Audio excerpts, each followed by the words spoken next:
Yeah. Hello, everyone. Nice to meet you. My name is Alerick Pacay. I am originally from Guatemala, that is Central America for the ones that don't know my country, because it's a very small country in the map. I am the founder of Semillas del Oceano, which translates Seeds of the Ocean, a small grassroots organization in the country that works with different environmental programs and more specifically in ocean conservation in both of the coasts of my country. Please stop me whenever you have a question, or if we have a section of questions later, it's completely fine. I just want to make the most out of this time with you. So Semillas del Oceano, we founded it in 2016, that is 5 years ago. And the mission and the vision of the organization has remained as we have developed. We want to implement education, science, and community action programs to promote conservation and the sustainable use of the oceans and its marine life in Guatemala. And for that, we work with the two coasts of Guatemala. So we have a small coast in the Caribbean, which is the Atlantic Ocean, and then the bigger coast in the Pacific. Although the Pacific is huge, we only work with 3 local communities there based on the budget that we have. And in the Guatemalan Caribbean, we work with a marine protected area, which is called Refugio de Vida Silvestre Punta de Manabique. And that is a very special area because it is the only marine protected area that we have in the country. The rest are coastal protected areas. So we work there with 8 local communities of fishers. Sorry? Oh, I hear someone, but I don't know if someone's asking a question. Yeah. Okay. So Semillas del Oceano has 3 programs. The first one is the education program, the science program, and the community action program. And each of them is managed by a coordinator. And this is our beautiful team of people, not me beautiful, like they are beautiful. And these are the beautiful girls that help us run in the organization's program. And it's Hazel, Jenny, and Genesis. So the 3 of them are in charge of the organization and running most of the activities that we have. Hazel is the coordinator of the educational department. Jenny is the coordinator of the scientific department. Genesis is the current CEO of the organization. And we recently, the coordinator of the community action recently quit. So we're looking for her replacement, but at the moment, I'm the one taking that responsibility. So why am I talking to you about plastics? And I think here and with this picture, we're all going to feel related to, because this is the reality, unfortunately, of most of our coasts and rivers in Latin American countries and across the world. So this is a picture that we took in the river mouth of Motagua, which is one of the most polluted rivers in Central America. And this is the river that goes to the Caribbean. So it's like in the borderline with Honduras, and it has such an impact that our garbage is carried not only in Guatemala, but also in Honduras, and it is also affecting Belize, which are part of the 2nd largest barrier reef in the world, which is the Mesoamerican Barrier Reef. And as you can see here, and as you already know, like wildlife interact with our impacts. And this is just a picture of these playeritos. That's how we call these birds, interacting and looking for food, like between the trash. And what is sad about it is that in a study that we conducted in 2018, we realized that in a piece of in an area of 3 square meters, we had more than 18,000 pieces of styrofoam in that area. So that's just awful.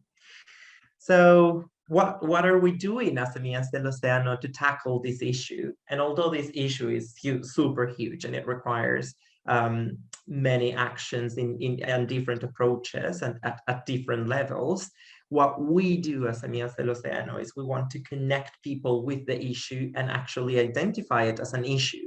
So most of our efforts focus on how can we change people's perceptions and attitudes towards nature so that they can actually take actions and eventually change their behaviors. Although the behavior sector is like super broad and we haven't gone like very specific into it because it requires more time to evaluate people's change of behavior.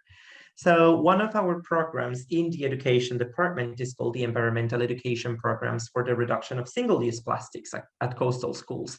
And in this program, what we do is we visit coastal communities with a curricula that we developed with the Ministry of Education in Guatemala, so that coastal teachers can apply the knowledge and activities and different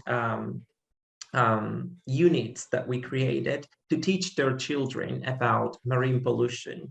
In these programs, we introduce concepts as marine debris, for example, where they come from. It is not only the trash that is in the ocean, it's also the trash that is coming from the rivers.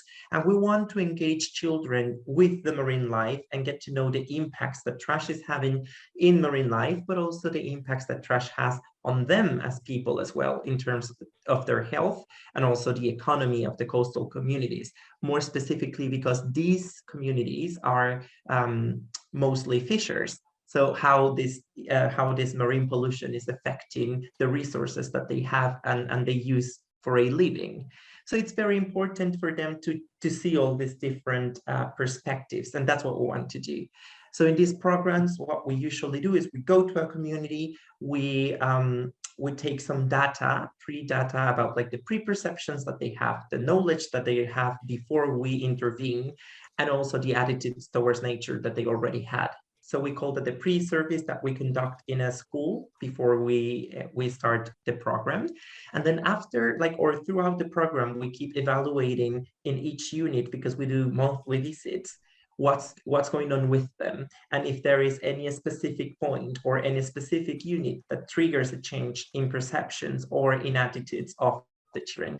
That helps us like evaluate like the impact of our program, but also it helps us to learn from our program and say, okay, is there something that they are not getting? And based on the information that we generate, we can adapt and change our program and the way we are giving it, so that next school or next group of children can get to learn more, and it's more it's according to what they need and the words they use, right? And as part of this program, we also have stands, and this is more in the city, in which we try to teach people in the city, which is the most pollutant one, that is the capital of Guatemala, Guatemala City. We try to teach them that their trash, which goes to the landfill in zone 3, which is one of the zones of the country, actually washes away, because there is a river next to it, and this river takes all this trash into the Motagua River basin until it gets to the coastal communities. So what we want them to know is that it doesn't really matter that they are 300 kilometers away from the coast, they still have an impact on what's happening down there, and that it is affecting children, and that it is affecting the livelihoods of all the people in the communities. So all of this education program, what it is about is to change people's perceptions and to connect them with the problem. Also because, for example, children now, because they were born in the local communities that are already polluted, they don't see trash as a problem. They just see the trash on their beaches, and they're like, oh yeah, it's normal, it's part of the beach. But it is not. And when you talk to the elders, they are like, this is not part of the beach. So it's a problem. So you can see this like kind of like different perceptions between one and the others. So what we want for children is so that they can know that trash is not supposed to be there, and that this is actually a problem. Some positive impacts of this program. Through the program, we have managed to reduce 80% of the use of styrofoam products at schools. And this, how we measured it is we used to analyze the trash bins of the school every time we went, so that we could see like how much they were using and how much they were disposing. And this also was part of an action campaign in which we provided them with reusable cups and dishes and plates and cutlery and everything so that they could stop using the disposable ones. They have increased their knowledge and positive perceptions. And in terms of perceptions, we usually use a Likert scale, sorry, pardon my English, in which it goes from 1 to 10. And then they usually tend to increase 1 or 2 points in the perception scale, depending on how the perception was before we intervene. So for example, usually schools that have like higher perceptions, environmental perceptions, they tend not to increase much in a year than the ones that are less. And this is maybe related to the fact that most of the information that we bring, they already knew something about it, versus the ones that haven't received any environmental programs before. And in terms of the long-term engagement in the community actions, this is part of a qualitative evaluation that we do. So we usually like to come back a year later and talk to the parents or the elders of the community, not necessarily the children, just to gather some information about what happened with their children.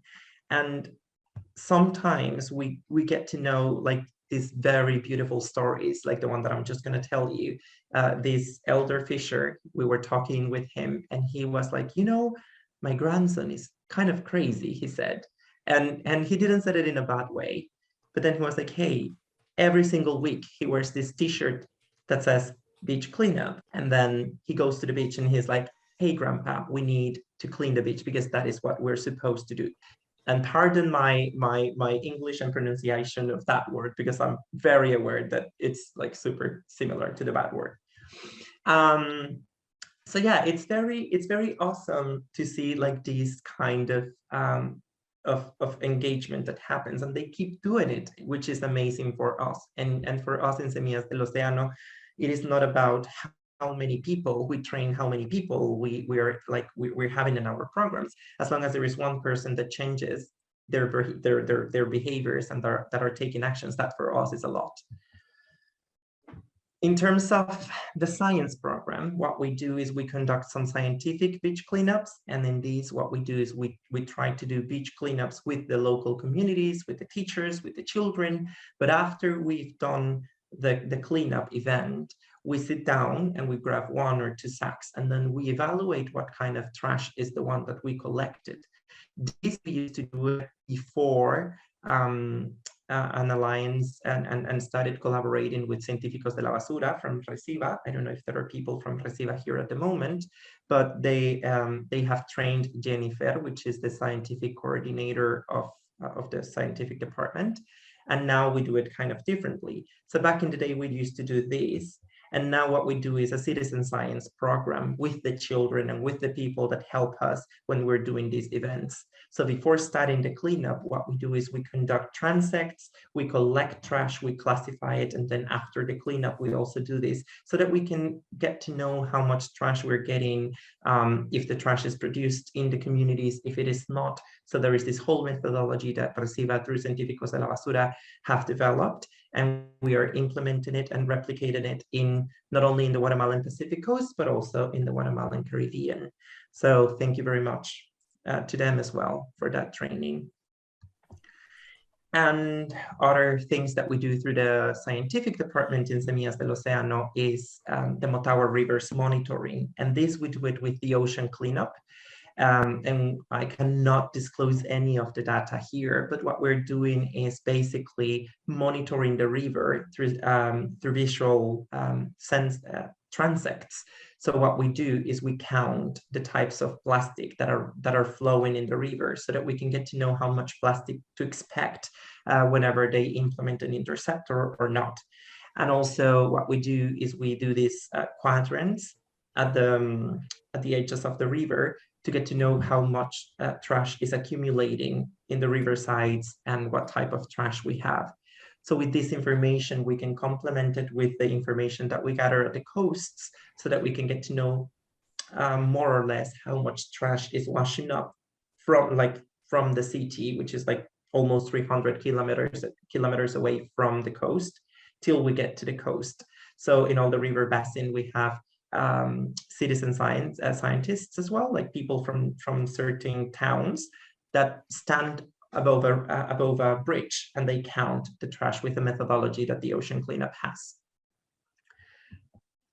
And here we have 2 communities engaged in the citizen science program in the Guatemalan Pacific. We have developed a small database line about the local perception and the beach pollution in those 2 communities. We also have a database of marine debris collected by the cleanup events that we've done. And in this one, it's very important to say that we segregate by product as well. And every time we do these kind of cleanups, although we acknowledge these are not the solution, we don't do them as, oh, here is the solution. No, we do them as an engagement opportunity for people to learn about pollution, and also to say, hey, there's actually a problem. Because usually what we do is after and before and after the cleanups, we also conduct perception evaluations so that we can see how people change the way they see pollution in the coasts. So for us, more than just an activity, is also an opportunity to educate people so that they can be aware of the problem. And at the moment, we're also doing the database of the plastic flux in the Motagua River with the ocean cleanup, which is going to be available once they launch it, because this is a collaboration project that we have with them. And as I said, we also have the community action program. I'm coming to an end. And this is just like beautiful pictures of the beach cleanups that we do with children, with young people. They really engage in this. They are very curious about the things that they find, and they usually come to us and they're like, oh, look, I found a toy, or oh, look, I found this. And sometimes we just sit down and talk about like different things that they found, and sometimes like things that they found they aren't even from the community, or things that they have never seen before. We usually collaborate a lot with not only other NGOs, but also with the local communities, with the schools at the communities, and with some social enterprises that are trying to create better products or zero waste products as well. And they usually are the ones who invest part of their income for the beach cleanup events or the educational programs. So in this case, for example, we have sorbos, which is these straws that are made of candy or sugar and I don't know how to say gelatina, but basically it's like an edible straw that doesn't have any packages. Or Pacay's reusable bags, which sells like different reusable products that are not like gonna end up in the landfill, and when they come, like when their life ends, they can be easily recyclable, for example. So we've also done other kind of campaigns. This is a picture of a classroom that we built in one of the communities. And this was part of an awareness raise campaign in which we built a whole classroom with eco bricks, which are plastic bottles filled with non-recyclable plastic. And this was made with the help of the communities. So you can see on the left that there is this classroom made of the bottles, and then we just like covered it in concrete because it was going to be used for education, so it had to comply with some regulations as well. And we've also done some other campaigns in which like children and the teachers get very creative, and they do all of these parades to raise awareness about like all the trash. Like, for example, all these costumes that you can see here, they were made by trash that we collected with the children. And it was kind of like a parade to tell people, hey, all your trash is here. So although this looks beautiful, it's not what we want as communities. So these are the kind of things that we do in Semillas del Oceano. I would like to thank you for the space to present this effort, and we're super willing to collaborate with you if there's anything we can do together, or any information or materials that we can exchange. Thank you.